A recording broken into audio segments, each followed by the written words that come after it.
Donald Trump एक और युद्ध बंद करवाना चाहते हैं, लेकिन इसकी कोशिश शुरू करने से पहले ही वो हारते हुए भी दिखाई दे रहे हैं। अमेरिका ने जिस युद्ध को रोकने की बात कही, उसमें शामिल जनरल दगालो ने एक बड़े शहर पर कब्जा करके ट्रंप को ही सीधे चैलेंज कर दिया है। कौन है जनरल दगालो और उसके मिलिशिया ने कैसे हजारों लोगों को मौत के घाट उतार दिया है, यह रिपोर्ट देखकर अब ट्रंप के भी पसीने छूट गए।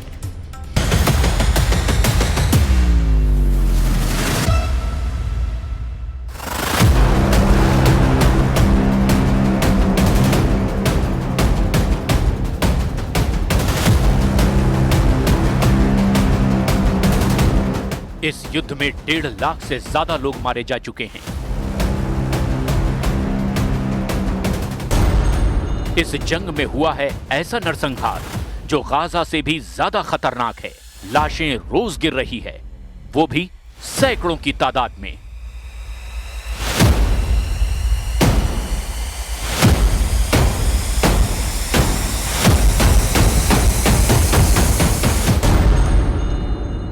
इस युद्ध में जनरल दगालो दे रहा है डोनाल्ड ट्रंप को खुला चैलेंज, दम हो तो इस जंग को खत्म करके दिखाओ।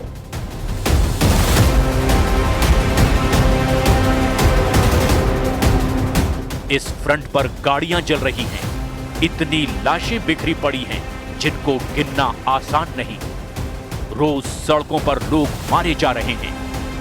यह है सूडान, दुनिया का सबसे नया फ्रंट, और यहां हुए नरसंहार ने दुनिया की बंद पड़ी आंखें बहुत देर से खोली हैं। अफ्रीका के तीसरे सबसे बड़े देश सूडान में अचानक क्या हुआ कि दुनिया को अब समझ में आया है कि एक युद्ध यहां भी चल रहा है, एक नरसंहार यहां भी किया जा रहा है।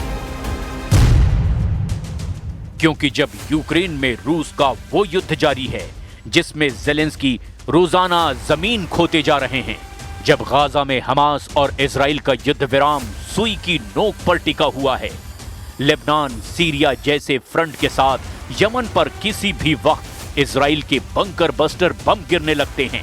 इजराइल ईरान का मोर्चा तो लगातार एक्टिव है, बस बमबारी और मिसाइल लॉन्च होने की देर है। इतने सारे फ्रंट जिन्हें लेकर के डोनाल्ड ट्रंप का खौफ रिकॉर्ड तोड़ रहा है। ऐसे वक्त में दुनिया का सबसे बड़ा मानवीय संकट सूडान में छाया हुआ है।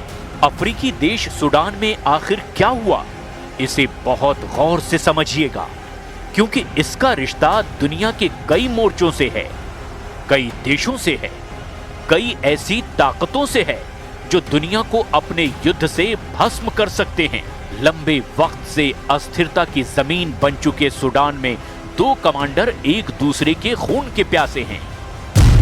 एक तरफ है सूडानी सेना और उसके चीफ जनरल अब्देल फतेह अल बुरहान, तो दूसरी तरफ है मिलिशिया RSF यानी रैपिड सपोर्ट फोर्स।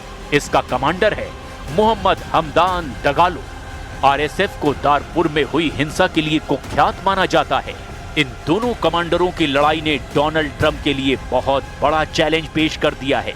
दुनिया भर के युद्ध खत्म करने का दावा करने वाले डोनाल्ड ट्रंप के सामने अब सूडान के दो कमांडर बड़ी चुनौती बन गए हैं।